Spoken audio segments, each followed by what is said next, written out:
Assalamualaikum warahmatullahi wabarakatuh. Perkenalkan, nama saya Nur Azizani Amanda Seri dari kelas 2109 Administrasi Bisnis. NIM saya 2021-01262.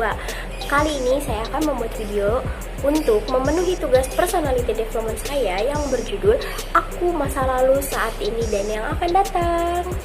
Jadi ketika saya di bangku TK, saya itu udah termasuk pribadi anak yang hyperaktif banget, karena saya itu termasuk orang yang jahil, termasuk juga orang yang mudah bergaul sama anak-anak di usia saya gitu.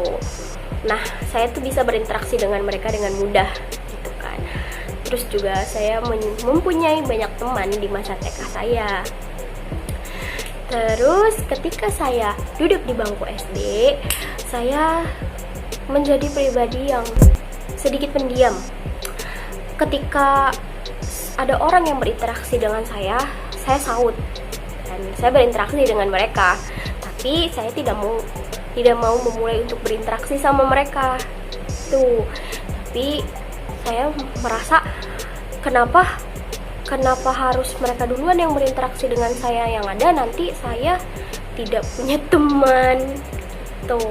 Makanya saya mulai belajar untuk mencoba, karena kan temen SD itu banyak ya, per kelasnya itu banyak gitu kan. Jadi ada kelas 1A, 1B gitu.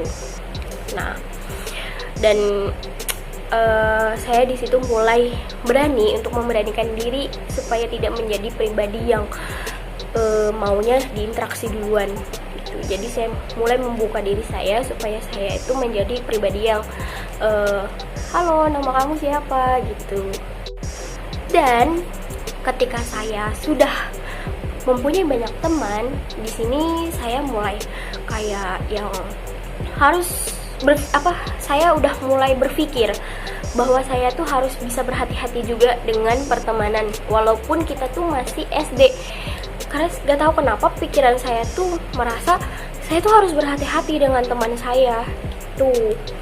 Dan akhirnya emang benar, ternyata sampai saya kelas 5 SD ada pengaruh buruk dari teman-teman saya yang membuat di kehidupan saya itu menjadi berubah total gitu. Dan akhirnya saya bingung kan, ini kenapa, apa yang salah dari diri saya sehingga saya itu merasa dunia saya kok jadi berubah gitu, karena pengaruh buruk dari teman tersebut. Makanya saya itu mulai berpikir lagi, siapa yang membuat saya itu berubah, yang membawa saya itu ke dampak negatif gitu. Dan akhirnya saya terus kayak yang berpikir dan akhirnya saya tahu siapa orangnya, dan saya berusaha untuk tidak terlalu dekat dengan dia dan untuk menjaga jarak dengan dia gitu. Dan ketika masuk kelas 6 SD ya, saya udah mulai selektif untuk memilih teman, siapa yang teman baik saya, siapa yang gak harus didekatin tapi kita tetap ada interaksi dengan mereka. Ketika di SMP saya menjadi pribadi yang gak mau berinteraksi duluan sama teman-teman saya, karena saya kayak masih sedikit takut sama kejadian di SD yang membuat saya tuh kayak dunia saya tuh berubah karena dari negatifnya teman saya itu. Dan akhirnya saya mencoba melihat dulu sisi teman-teman saya, kayak teman si A itu orangnya seperti apa, keluarganya gimana, kalau misalkan dia cara berinteraksi dia ke saya itu seperti apa. Jadi saya di situ mulai sedikit tahu, walaupun saya emang nggak tahu banget dia itu aslinya seperti apa, tapi setidaknya saya tahu dia itu orang yang bisa satu frekuensi sama saya atau tidak. Jadi di masa SMP saya benar-benar mendapatkan teman yang banyak, namun karena kalau bahasa kita seleksi alam, karena kita terlalu banyak teman, dan akhirnya satu persatu dari mereka tuh ada yang mulai gak deket sama kita gitu. Mungkin yang saya rasa tuh kayaknya buat salah saya deh mereka pergi. Pasti ada salah satu temannya yang bikin dia itu gak nyaman, karena rata-rata orang yang pergi dari teman di satu circle saya itu, mereka tuh masih berinteraksi sama saya walaupun mereka tidak bermain dengan teman-teman saya gitu. Dan saya tidak tahu apa alasannya, jadi itu biarkan, itu hak mereka. Dan sampai akhirnya saya tetap menjadi pribadi saya yang gak mau pilih-pilih teman, tapi saya tetap interaksi sama mereka, dan saya tetap kayak nggak mau ngejudge mereka karena mereka udah menjauhi circle saya, termasuk saya, tapi nggak termasuk saya kan, saya bilang. Terus juga ya udah gitu, terserah mereka aja. Dan akhirnya di masa SMP saya, walaupun saya punya banyak teman, saya juga adalah sedikit beberapa yang dari mereka itu berdampak negatif buat saya, tapi saya nggak terlalu yang melihat satu orang itu. Jadi nggak apa-apa mereka ada di circle kita, tapi lebih kayak berjaga jarak supaya kita tuh gak ikut-ikut ke dia gitu.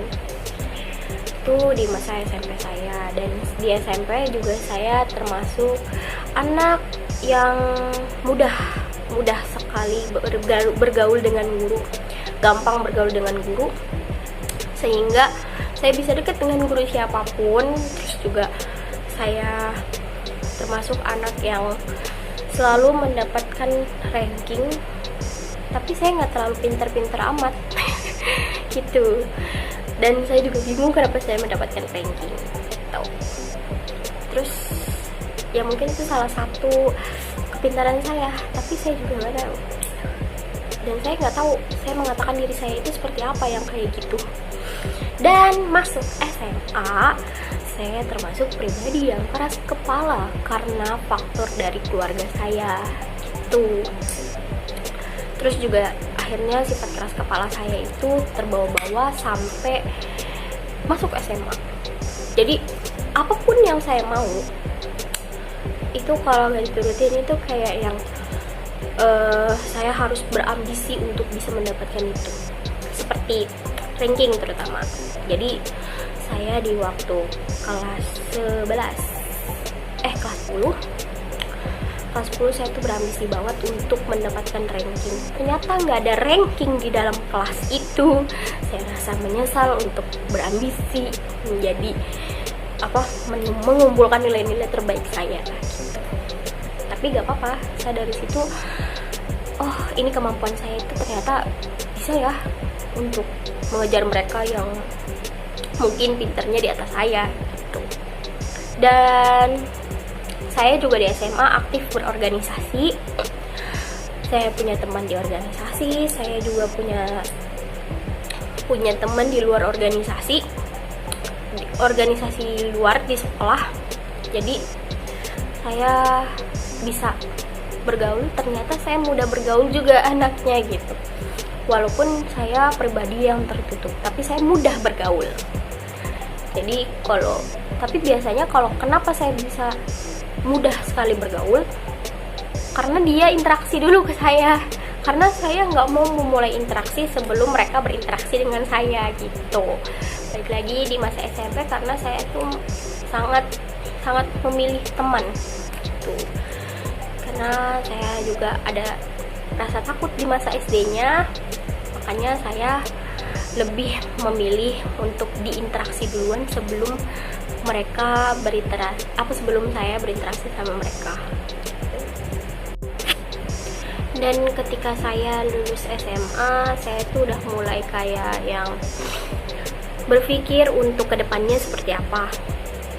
Karena saya tidak memilih dan gak ada kepikiran sama sekali untuk kuliah. Sama sekali tidak ada kepikiran untuk kuliah, karena saya setelah lulus itu saya terus mencari kerja karena tuntutan dari orang tua saya, terutama mama. Tuntutan dari mama yang membuat saya itu kayak kamu harus kerja, dan saya tuh selalu harus jadi yang terbaik di mata mama gitu. Terus juga saya nggak mau ngecewain mama, tapi ternyata ketika saya mendapatkan kerja, justru malah tidak didukung sama mama, dan itu membuat saya down, dan itu membuat saya yang udahlah capek, dan saya tuh merasa kayak putus asa, kayak apa sih maunya gitu. Dan sampai saya tuh keras kepala untuk saya nggak mau kerja dulu gitu. Dan ketika lagi masa-masa susah banget, lagi masa-masa kritis banget waktu itu, karena kita nggak bisa mendapatkan kerja dengan mudah ya karena pandemi, dan akhirnya saya tuh merasa kayak ya udah saya di rumah aja. Saya merasa putus asa banget sama keadaan, kayak ya udahlah lihat nanti aja gitu. Tuh saya ketika saya lulus, dan saya mendapatkan musibah ketika mama saya meninggalkan saya untuk selama-lamanya. Saya merasa kayak buat apa? Saya tuh berguna apa di sini gitu? Kayak ya udah saya jalanin hidup aja, tapi gak ada pikiran sama sekali buat kuliah. Tapi tuntutan dari papa saya, dan akhirnya alhamdulillah saya disuruh untuk kuliah saja gitu. Dan akhirnya saat ini saya berada di kampus Politeknik LP3I karena berkat dari dukungan dari papa dan juga keluarga-keluarga yang lain untuk menyuruh saya kuliah dahulu gitu, daripada kita kerja tapi kayak yang masih belum pasti. Dan akhirnya semoga saat ini dan nantinya saya bisa mewujudkan cita-cita dari orang tua saya, yaitu saya bisa sukses. Karena cita-cita orang tua saya itu saya mau sukses gitu, dan itu adalah impian semua orang tua. Tapi saya nggak boleh mengecewakan mereka, karena mereka juga udah mau membimbing saya sampai saat ini gitu. Dan semoga kedepannya juga saya menjadi pribadi yang lebih baik lagi, menjadi pribadi yang kuat sama keadaan. Walaupun ketika saya mendapatkan musibah itu, saya menjadi pribadi yang lemah sekali, kayak nggak ada semangat. Mau dikatakan semangat sama beribu-ribu orang juga yang namanya nggak kuat ya pasti nggak kuat ya. Dan tapi semoga kedepannya saya menjadi pribadi yang sukses. Akhir kata, sebelumnya mohon maaf apabila banyak sekali kata-kata yang salah, gak enak didengar, mohon maaf. Wabillahi taufiq wal hidayah. Wassalamualaikum warahmatullahi wabarakatuh.